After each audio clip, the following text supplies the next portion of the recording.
The Netflix documentary Girl in the Picture has captivated viewers with its chilling tale of Suzanne Sevickas. Kidnapped by Frank Floyd as a child, she was raised as his daughter and subjected to horrific abuse, including sexual assault and a forced marriage. Tragically, her life ended at just 20 in a hit-and-run accident, at least according to Floyd's claims. The film unfolds like a suspenseful investigation. Initially, viewers meet Tanya Hughes, a young mother seemingly living a normal life. Shocking twists reveal multiple aliases and a dark truth.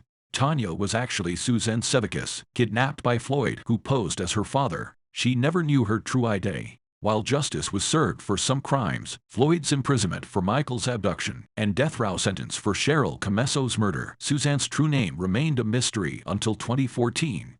Thanks to DNA from one of her adopted children, the truth finally came to light. After Michael's mother, Sevickas, passed away, her then 2-year-old son was placed in foster care as Floyd, initially believed to be the father, wasn't his biological parent. In 1994, at the age of 6, Michael was abducted from school by Floyd, who held the principal hostage. Michael vanished without a trace, and Floyd faced imprisonment for kidnapping.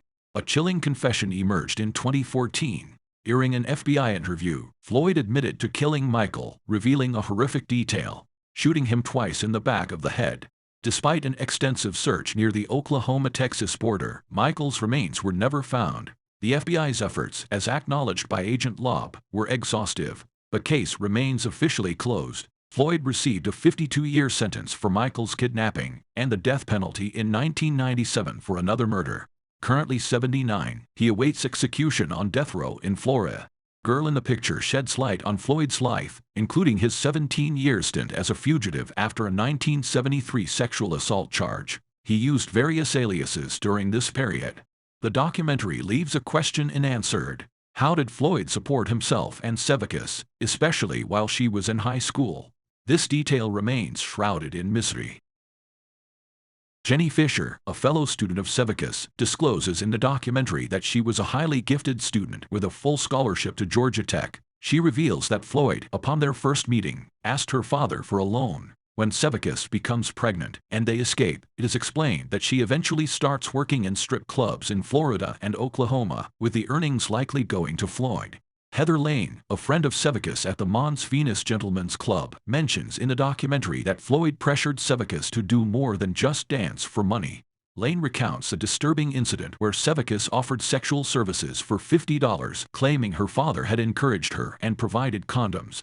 The lack of information about Floyd's employment is highlighted, though FBI agent Joe Fitzpatrick notes that Floyd worked in Louisville, KY, possibly as a painter, after kidnapping Michael. The documentary presents a significant mystery regarding Suzanne Sevickas' children, their birth dates, and their fathers. Investigative journalist Matt Birkbeck, author of A Beautiful Child, states that Sevickas had been pregnant 3 times, once in high school with an adopted baby, then with Michael, and finally with Megan, who was born in New Orleans in 1989 and placed for adoption just a year before Sevickas' death. In an interview, Megan Dufresne, Sevickas' birth daughter, hints at the possibility of more children. However, it seems unlikely, given that Sevickas had 3 children within a few years. The identity of the father of Sevickas' first child from high school remains unknown, but speculation surrounds Gregory Higgs or Kevin Brown. Megan's father is also unknown, with some Reddit users speculating that it might be Floyd.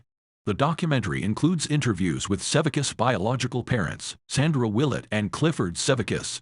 They were high school sweethearts but divorced after Clifford's return from Vietnam.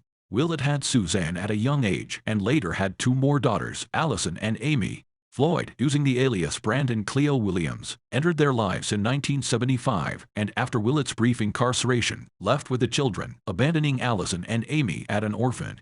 Sandra Willett claims in the interview that she couldn't regain custody of Suzanne because Floyd was legally her stepfather. Cliff was contacted by social services about adopting all 3 girls but declined due to personal challenges. A documentary fails to mention that Suzanne had a brother, Philip, who was also abducted by Floyd at the age of 1. In 2019, a man came forward claiming to be Philip, and a DNA test confirmed his identity. The documentary reveals frustration from some individuals regarding Suzanne's biological parents' efforts to find her. Lane expresses anger at Sharon's mom, questioning why she didn't try harder. Megan's adopted mother, Mary, shares her unsuccessful attempt to establish a relationship with Willett. However, Cliff maintains a relationship with Megan and her family, as shown in the documentary's conclusion during Sevicus' long overdue memorial service.